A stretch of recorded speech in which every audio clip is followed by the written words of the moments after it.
Mbote mbote na balandi nyonso tu ya émission na biso ya lelo ya kombola kombola bopeto. C'est vrai que vidéo na biso penza eyebaki na kokata mais tozo continuer yango pona tokoka kosilisa.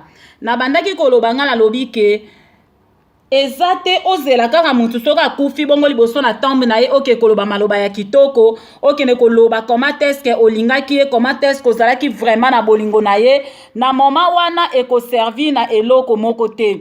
Na moma wana ekoservi na eloko moko te. Moma ya kolinga ndeko na yo eza nde moma oyo. Moma ya komanifeste amour vis-à-vis na ndeko na yo yango oyo.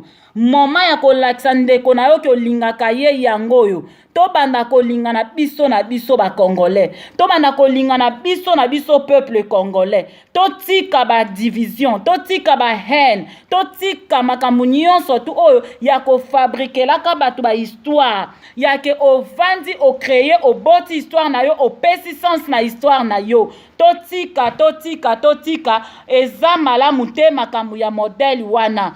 Ezali malamu te. Totika vraiment makambo oyo ezali penza, makambo ezali vraiment ko bebisa communauté na biso. Makambo oyo ezali vraiment ko détruire oyo ezali communauté na biso. Soki totali na kati na maloba na Nzambe na Exode chapitre 20 toke na 17 na 16 pardon, Exode 20:16 maloba na Nzambe elobi na biso kokosela moninga makambo te. Na Exode 20 pona bandeko bayebaka te, peut-être yo yebaka na oteke Nzambe apekisa yango na kati na 10 commandements. Ta mususu yo yebaka na yo te, yo mona ngo kaka ke eza nango kaka bien, ovandi na yo o fabriquer mutu histoire, o bimisi yango pe ebimi na miso na batu comme si eza eloko moko ya solo, mais or ke eza nango eloko moko ya solo te.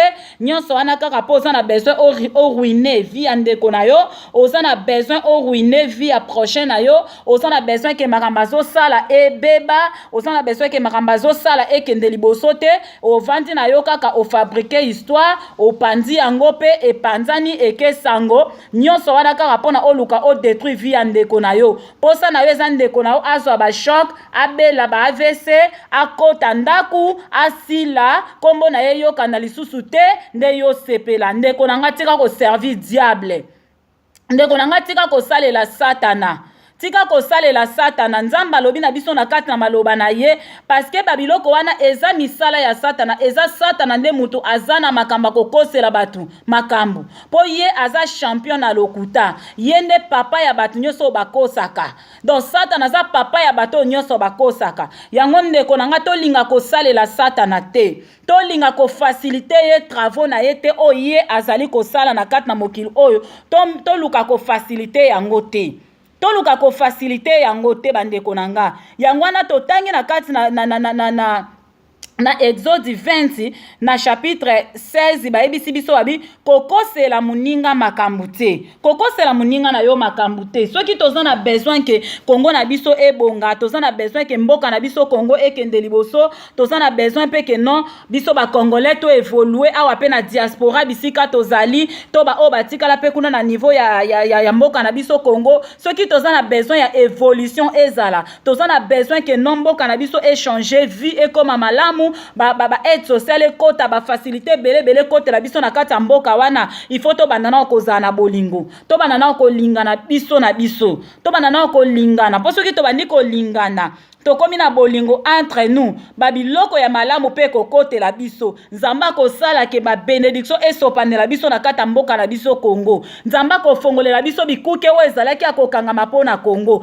Nzamba ko fongole la biso ba porti o ezalaki difficile pona biso. Nzamba ko fungolela biso na tangu oyo biso toko yeba na kozana na bolingo entre biso. Na tangu toko yeba na kolinga na biso, tangu na koluka malamu na yo zo luka malamu na ngai, c'est alors que toko bika bolamu na Nzambe. Mais soki ezakaka ke oyo azoluka pasa muninga o paso luka pasa muninga, en tout cas ekozala kaka pasi na kati ya mboka na biso Congo. Ekozala kaka pasi na kati na communauté na biso congolais. Donc toyeba na kobima na kati na ba vie oyo nyonso tu ya kokosela baninga makambu, tobima na kati ya vie oyo ya kosala na mabe ya koluka kodétruire